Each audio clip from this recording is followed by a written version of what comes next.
Welcome to Cities on the Move. I'm your host, Stephanie Passingham. Northwood, Iowa has a strong musical heart. Today we meet the group Stone Soup, a local bluegrass gospel band. We also stop in to Ty's Music Room. Barbara Madsen has created a season of performances featuring opera, an Irish folk harp, jazz, and more. Northwood also has a proud tradition in sports. Kim Henniger joins us to describe the proposed athletic complex for the school district. We'll have all this and more. Stay tuned for Cities on the Move.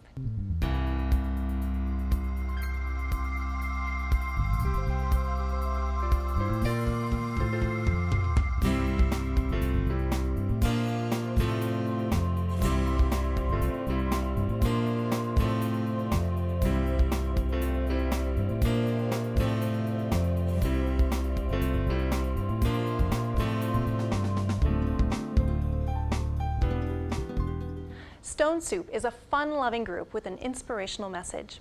These 9 individuals come together with beautiful harmony to perform bluegrass and old-time gospel songs. Let's listen. Christ has gone a home to prepare up beyond the blue sky.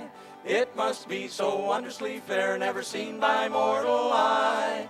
We know soon he's coming again from his heavenly throne. I think when Worth County Fair Board asked 2 different churches to perform a church service, ecumenical church service at fairgrounds, and neither one knew that they'd asked another church. So we showed up together and thought it'd be fun. We might as well play together, and it started after that. We had fun. There was magic there. So.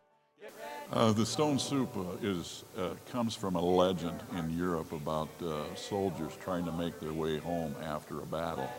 And so they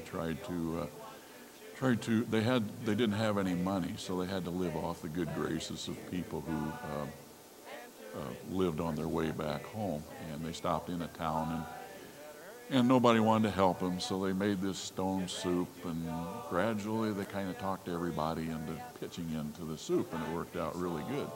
So that's what we have here. We have a group of people who, from various backgrounds, various skill levels, various musical talents, various likes and dislikes, and we've gotten together, put ourselves into one big pot, and this is what we've got.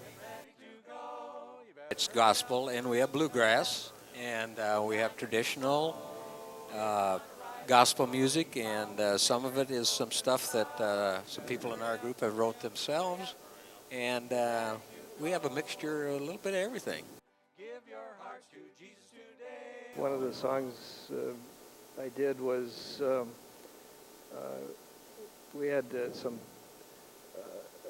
another couple that was part of our group, and of course we would pray before each event and at practice, and it was so easy for them to pray, so I wrote a song, and it's difficult for me to I stick my foot in my mouth too many times, so I wrote a song expressing that desire to learn how to pray. Well, I haven't been with the group that long, and it's just, I think that any musician, not only just, gospel or religious, needs an outlet, and so I'm new to town and was invited to come and play with them. And I think a musician without an outlet to use that God-given talent is usually pretty sad. So I guess that's why I'm so happy. Earlier this summer, we were up at Dodge Center, Minnesota, I believe, when the kids started to dance in the aisle. And they were having a good time, and you could see the parents, they were getting a little bit upset because the kids would, hey, let them do it. If that's their thing and they enjoy it that much, have at it, fine. A lot of our songs are a lot of fun. That's why we pick them. They either mean something to us or we have fun doing them. And that's our choice, I guess, as musicians. There are times when we sing some real serious song, and when we get to some of the real tough stuff, you can look out in the audience and see tears. So, you get a range of emotions from the audience. That first song and that first thing, what you're trying to do is through the music, through your attitude, put your arms around the people that are in that group. And as long as we do that, they respond. You know, sometimes it takes some people longer to respond for others, but by and large, we have been totally blessed by the response of the audience to us. Well, today we're going to learn a little bit more about the Northwood, Kansas schools. The Booster Club is taking a look at a new athletic complex, and our special guest today is Kim Henniger. Thank you so much for being here. Thank you. All right, well, let's start a little bit by describing the school district. Tell us a little bit about enrollment, what communities are involved in this district. Okay, sure. Northwood Kensett obviously involves Northwood and Kensett. It's a K through 12. There's 2 schools. K through 6 is our elementary, and 7 through 12 is the high school. It's a total enrollment of about 520 students. Okay. All right. All right. That's. And it sounds like you have a nice booster club that's very active in supporting the schools. Yes, we are. We do a lot for the different athletes and different fundraisers and things like that to raise money for the coaches' wish lists, and we have different tournaments throughout the year to just help raise money to give back to the kids. Great. And it sounds like you have undertaken a pretty major initiative this time. Well, yeah. All right. Somewhat. So the Booster Club has developed a steering committee. Could you tell us a little bit about the folks that are involved in this project? Okay, yeah, sure. I was approached by our principal at the high school and the athletic director to see if we couldn't come up with some committee to help raise money for this athletic complex. And we put together some parents just in the community that have kids that either are in elementary and in the high school that would be interested in having a new complex for their kids. So that's kind of how it got it started. All right. Athletic complex sounds so big and so large, and so give us a basic description of the facilities as they exist now, and then let's talk about how those would change and what improvements and expansions you hope to make. All right, sure. What we have now is your football field and track with bleachers for both home and visitor. Right now the track is in rough shape. A regulation type track is 8 lanes. We can get 6 in there. They kind of only stick with 6 lanes because of the inside and outside barriers that are basically falling apart, so they don't want a lot of people on the inside outside. They're too many people running on the track, so they keep it to 6. Other than that, the football field will stay, obviously, there. And then with the track complex, we're going to include a new high jump, the new long jump, some discus, and shot put area as well. Okay, so some new features as You well. bet, yeah. All right. And I understand you're going to make some changes or upgrading to the bleachers as well? Is that Yes, yes. We would like to take the bleachers that we have now are on the ground where it's hard for fans to watch, because a lot of the players, they stand obviously during the game and are up and down the field as long wherever the play is on the field. So what we'd like to do with this new complex is bring the field bleachers up and off the ground, probably 5 feet or so. Okay. And it'll be a handicap accessible ramp that gets you up to the bleachers where everybody can see the play and what's going on out on the track field versus the football field. Sure. So it's just easier for the fans to watch and to see. Because that's a pretty big space too. You bet, absolutely, yes. All right. And it sounds like there have been some technology changes too with surfaces that are available to help athletes just from a physical standpoint too. Talk a little bit about how your track is going to change in substance. Yes, yes. Right now the track is a beat up gravel, so to speak. It's been there since 1960, early 1960s is when the high school was built and when the track was put in. So it needs to be upgraded. The new track will be whatever I guess the school board decides, but there's different services as far as with rubbers and using whatever technology that they have to make it softer when the kids run and jump and that sort of thing, for it's easier on their bodies. Sure. Yeah. Sure. All right. Now this is a pretty big goal. Have you guys established a budget for what you hope to get the complex built for?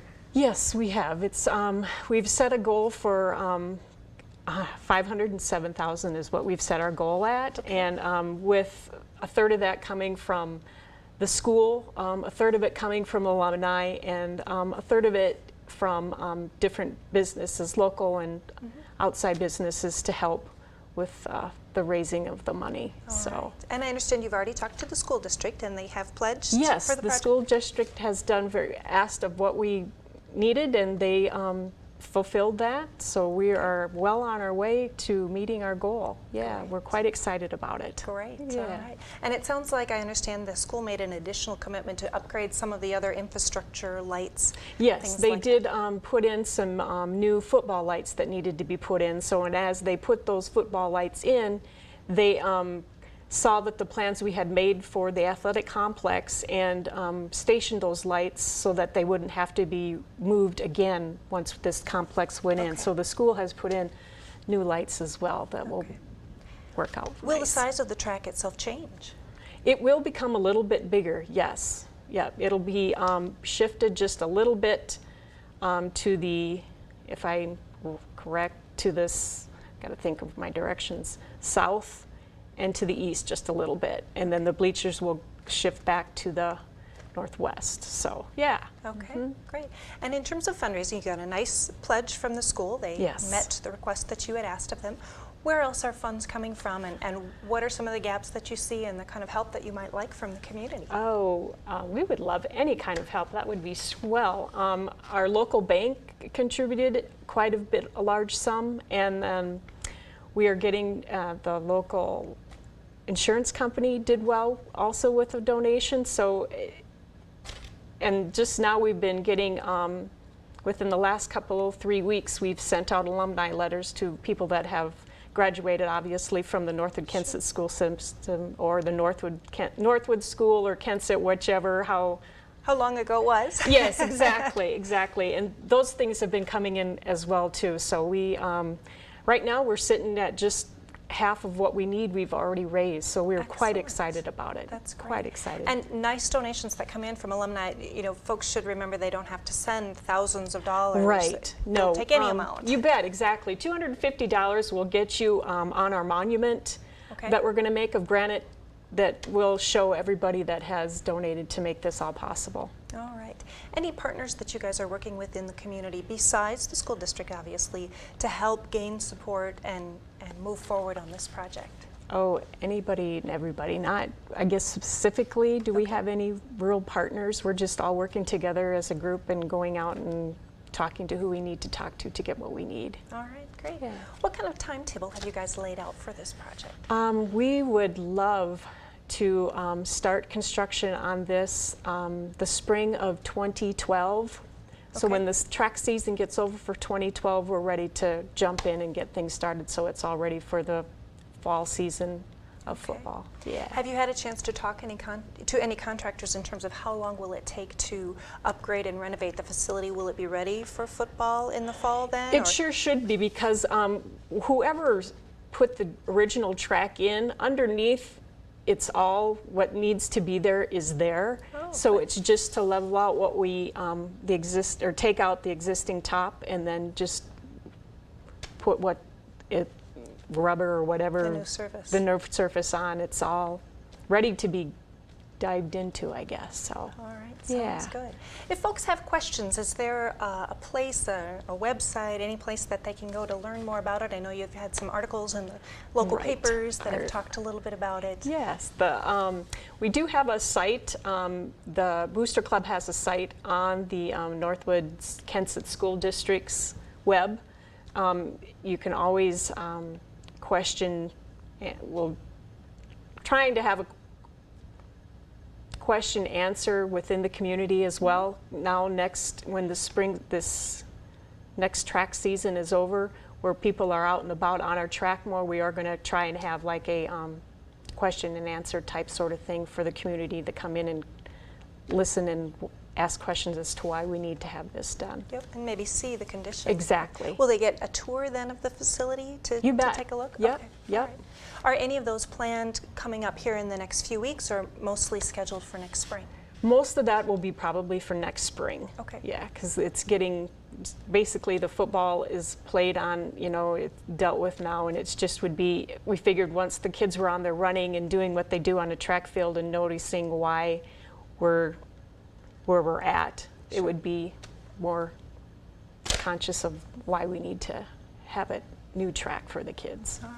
Aside from the obvious health implications of it's better for their joints to run on a smooth, safe surface that has a little bit more cushion, why do upgraded facilities matter to a school district and to the folks that send their kids there?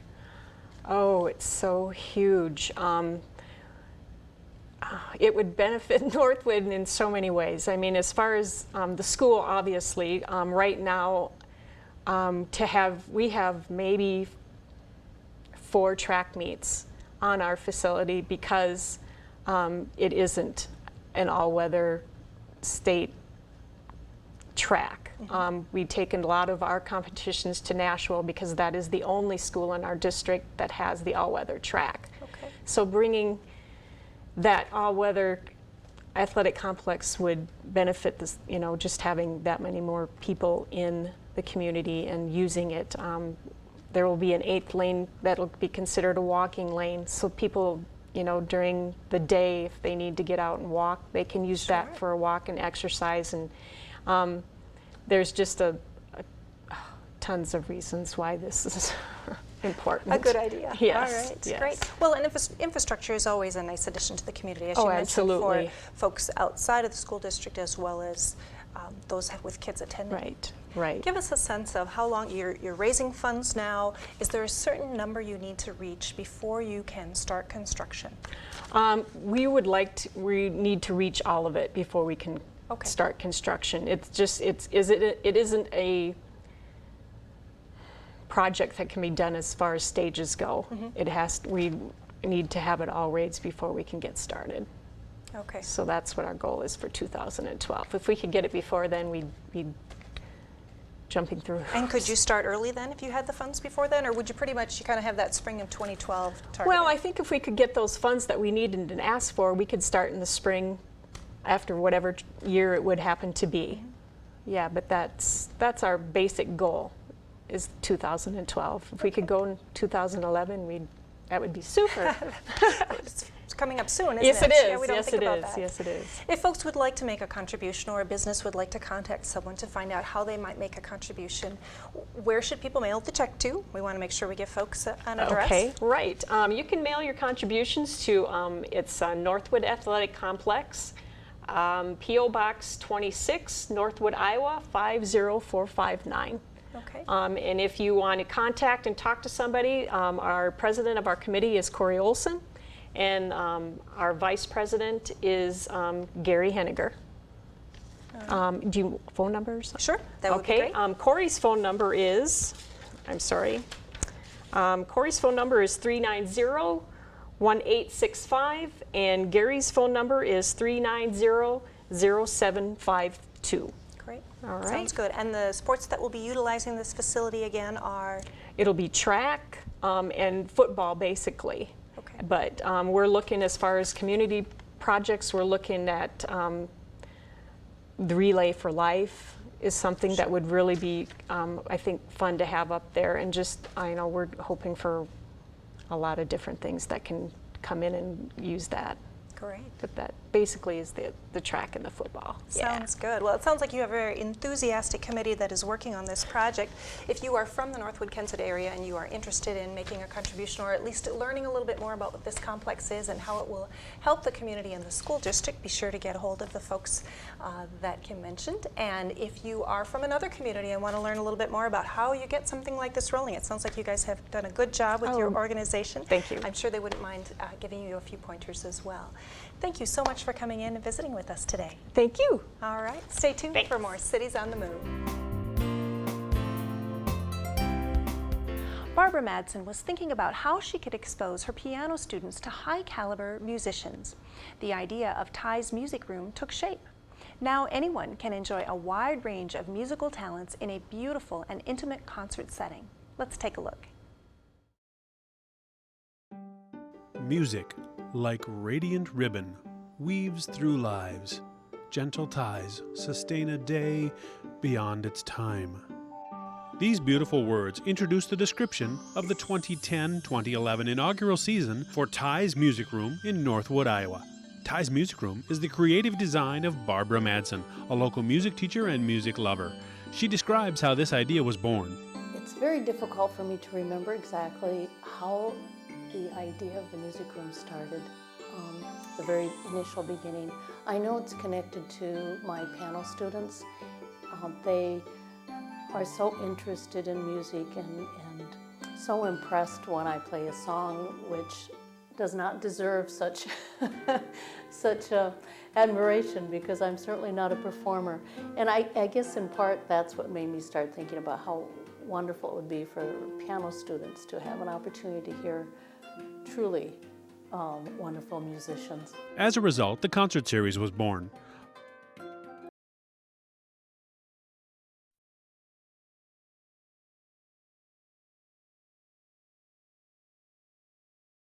Parts. I called it the treble season and the bass season as a way of really setting it up so people could buy half of a season ticket if one. You know, we're in a farming community, and sometimes one season is much better for people than others, so I guess that was in the back of my mind. Single tickets are also available, but the upcoming performer in October is a jazz alto sax player from Iowa State. In November, we have a soprano from Cedar Rapids coming, so vocalist. And in December, a marimba player, percussionist. So quite a variety of people coming, and that's just before Christmas. So. The season continues with additional concerts after the first of the year. As Barbara was developing her season, she was pleased to find the performers were enthused about playing in a smaller venue. I found most of the musicians who have been invited to play at the music room by contacting the universities, making some connections with people. They're very helpful. And also the Iowa Arts Council, basically just networking and getting on the phone and talking to people, and one would lead to another and so forth. So it was an interesting adventure. As I visited with each of the musicians, as I contracted with them to come, made arrangements, that was one of the criteria that in the back of my mind I was thinking about and watching for, was how are they reacting to this idea? Are they excited about it? And they were. September performers Rick and Claudia Stanley concur.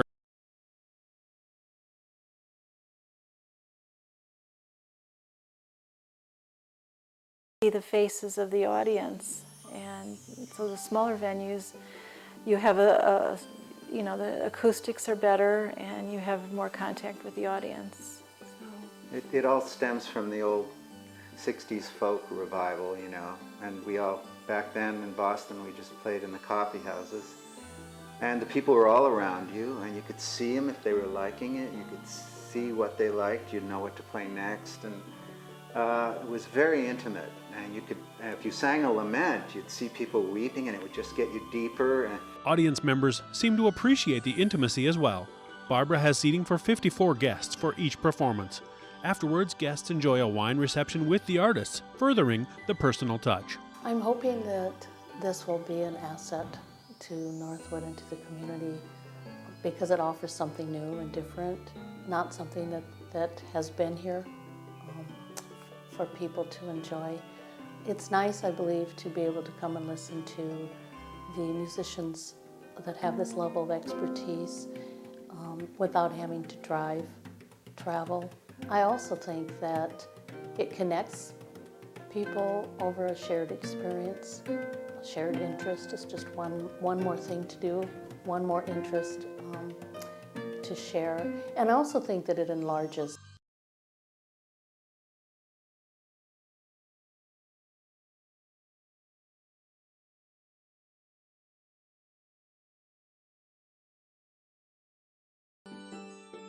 Wouldn't meet. I like that too. Barbara Madsen, keeping Northwood, Iowa, a city on the move. And now for our calendar of events. For those of you who enjoyed our story about the Betsy Tacy homes, you can visit author Maud Hart Lovelace's childhood home on September 25th and see where the beloved Betsy Tacy book series began. Step back in time as you take a stroll through Betsy and Tacy's neighborhood. Costume guides will lead the walk with stops at the homes of the Betsy Tacy characters. At each home, you will be greeted by costumed reenactors. For more information, contact Jackie Hilgert at 507-345-9777. The Homemade Apple Cider and Donut Day will be held at the Kinney Pioneer Museum on October 3rd in Mason City, Iowa. Homemade cider is made with their 100-year-old apple press and served hot or cold with homemade donuts. Enjoy special exhibits, demonstrations, and an apple product bake sale. Hours are 1 to 5 p.m. Admission is $3 for adults and $1 for children under 12. For more information, call 641-423-1258. On October 9th and 10th, join Winona County Historical Society guides on a tour of sites in the beautiful Woodlawn Cemetery. This is Winona's oldest cemetery, and this year the theme is healthcare in the late 1800s. Not only will attendees learn about the lives of the people they meet on the tour, but also about the health issues and medical practices of the turn of the century. A soldier will tell his escape from death in a Civil War battle only to be taken by the grip. A doctor will discuss his treatment plan for families who were losing infants to the summer complaint, and other stories of medical practice, strange diseases, and freak accidents. Reserve your seat by calling 507-454-2723 extension 0 prior to the event because space is limited. If you have an event to share with our viewers, log on to ksmq.org and post it today. Next week on Cities on the Move, we revisit an old favorite episode from Season 3 featuring Bob Bardwell from Iron Springs Ranch, the Sleep in a Box event held in Mason City, which raises money for the homeless shelter in town, and the Boyhood Farm of Dr. Norman Borlaug near Cresco, Iowa. Please join us Tuesday, September 28th at 6:30 p.m. on KSMQ for another edition of Cities on the Move. I'm your host, Stephanie Passingham. Good night. Music with my friends. Loving God, loving each other, and the story never ends. Production of this program is made possible in part through a grant from the Blandon Foundation.